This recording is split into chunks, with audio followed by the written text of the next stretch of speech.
Ei, você sabe como utilizar precatórios na PGFN?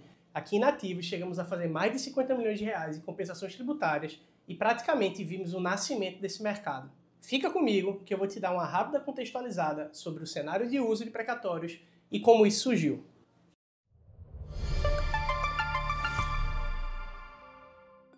Em 2021, o governo fez as contas e viu que os precatórios federais estavam sendo um peso no orçamento. Muitas demandas que estavam acumuladas envolvendo o INSS começaram a correr e a digitalização total dos processos ajudaram a acelerar a expedição dos precatórios. Diante disso, o Congresso aprovou uma emenda à Constituição para permitir o parcelamento dos precatórios federais. Mas a mesma mão que bate, assopra. Para compensar o atraso, o texto previu o uso de precatórios em várias situações para fomentar a liquidez no mercado. Dentre as hipóteses, foi inclusa a possibilidade de uso de precatórios de terceiros no âmbito da PGFN, ou seja, um devedor da PGFN poderia utilizar um precatório federal para saldar suas dívidas. Nada mais justo, já que é uma dívida da própria União que ela teria que pagar de todo jeito. Posteriormente, o STF julgou inconstitucional alguns trechos dessa emenda, especialmente a possibilidade de parcelamento, mas a regra de precatórios como moeda de troca permaneceu, a desgosto da AGU, diga-se de passagem. Mas afinal, qual é a vantagem aqui? Precatórios são adquiridos com deságio do credor principal. Com todos os custos envolvidos, a economia gira em torno de 20%. É uma situação em que todo mundo sai ganhando. O credor recebe seu crédito à vista, a empresa ganha um desconto no pagamento, a PGFN tem seu débito saldado e a União não vai precisar mais pagar aquele precatório. A PGFN, que sempre foi a favor, regulamentou a jornada de uso dos precatórios através da Portaria 10.826 de 2022.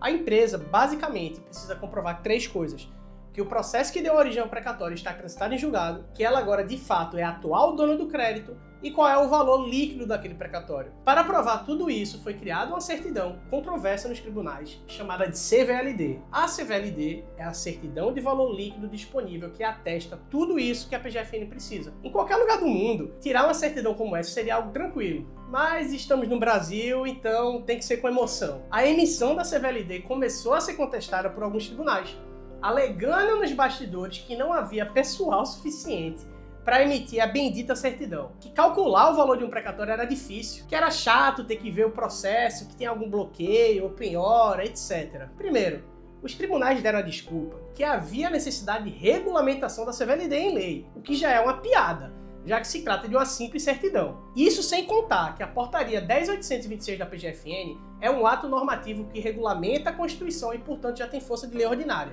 Também isso caiu por terra quando viram que a CVLD está, sim, prevista na Lei 14.057 de 2020. Já sem saída, alegaram que a PGFN não iria mais aceitar precatórios. Então, não tem para que emitir a certidão.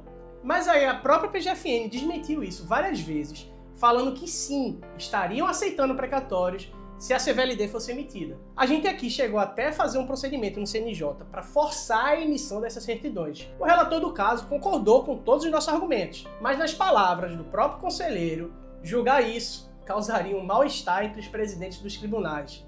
Ê, Brasilzão! Fato é que construíram um caminho do meio em que as certidões só iriam ser emitidas para precatórios inscritos na Lei Orçamentária Anual. Ou seja, todos os tribunais voltaram a emitir a certidão, mas apenas para aqueles inscritos na LOA do ano seguinte, coisa que só ocorre dia 2 de abril. Um precatório, por exemplo, hoje, que será pago em 2026, não é aceito para ter sua certidão emitida, porque ainda não foi inscrito na LOA. O CNJ também se comprometeu a implementar um sistema de automação da CVLD, o que livraria o trabalho dos tribunais. Mas até agora isso não aconteceu. Algumas empresas têm um certo trânsito maior na PGFN e conseguem utilizar precatórios sem CVLD. Outras conseguiram autorização para utilizar precatórios municipais e direitos creditórios para saldar seus débitos. Mas, meu amigo, se você não é amigo do rei, as chances disso acontecer são baixíssimas. Então é isso. Se você tem débitos inscritos em dívida ativa, pode sim usar precatórios na PGFN, sabendo que não vai ser algo tranquilo. Mas claro, quando estamos falando de milhões, todo esforço vale a pena. E se você chegou até aqui e quer ajudar empresas a utilizarem precatórios federais na PGFN, eu vou deixar nos comentários um link onde você vai clicar e poder baixar um material específico para te ajudar a fazer isso da forma correta. Um abraço!